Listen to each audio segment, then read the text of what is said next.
Hey, it's Sean Patrick, your host of Shawn Sludge, and guess what? It's back. It's been a while. I've missed you. I know you've missed me too. You might not even recognize me, but it really is me. It's not a stand-in or anything like that. I heard that there was people watching these videos all the way to Nebraska, so I felt a little famous. I mean, people in Nebraska are watching these videos. I mean, how much more famous could you get? And so, well, the fame got to my head a little bit, and I got a backwards hat, and I got some glasses, as you could tell. I also got a new facial hair design, and actually that's what I'm here to talk about today, is this new mustache that I'm sporting.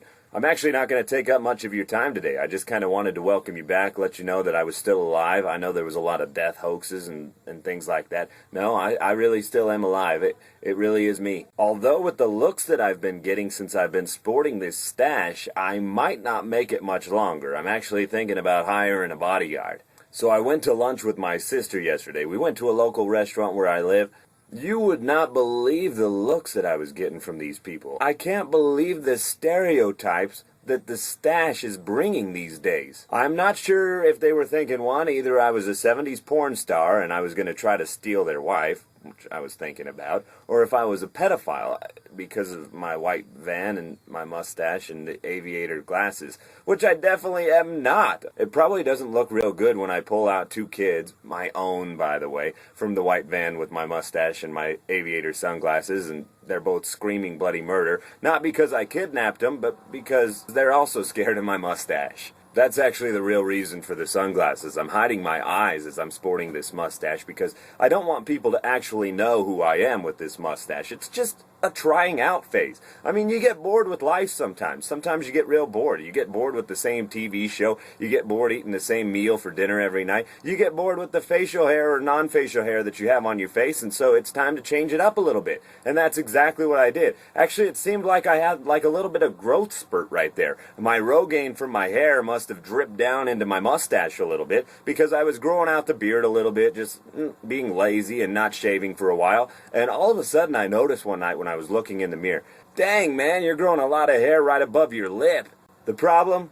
It was really white, and as you know, I've done it before. I went into the old bag of tricks and I pulled out the Just for Men hair color. Yeah, it gets the gray out, or the blonde out in my case.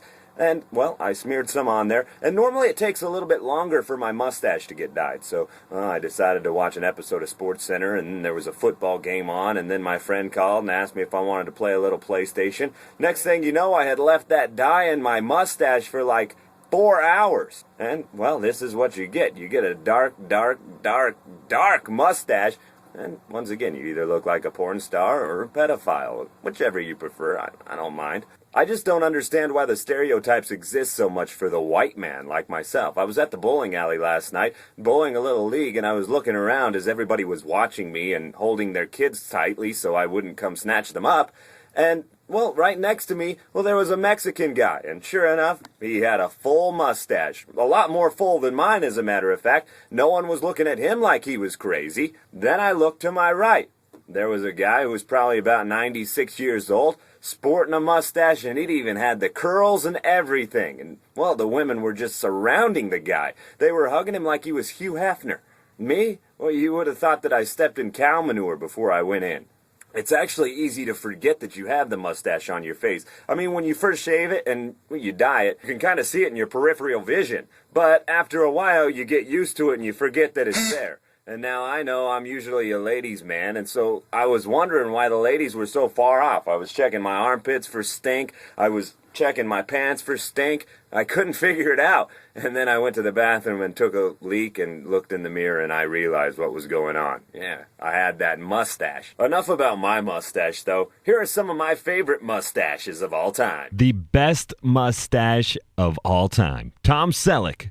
Now, you can give a man a Ferrari and he gets laid for a day, but you teach a man how to grow Tom Selleck's mustache and he gets paid to get laid. Actually, his mustache is made from hair transplanted from his chest. Hulk Hogan, he once said, "To all my Hulkamaniacs, say your prayers, take your vitamins, grow a mustache like me, and you'll never go wrong, brother." I had to throw Freddie Mercury on the list just to prove that I haven't lost my gay fans. Now, guys dig the stash too, it's obvious, but Careful, though, because I've heard that the HIV virus, it likes to hide in the stash. Finally, Burt Reynolds. Some would argue that he's got a better mustache than Tom Selleck, but Tom Selleck may have a nice mustache, but Burt Reynolds has more than one mustache. He has them all over his body. I wish you had a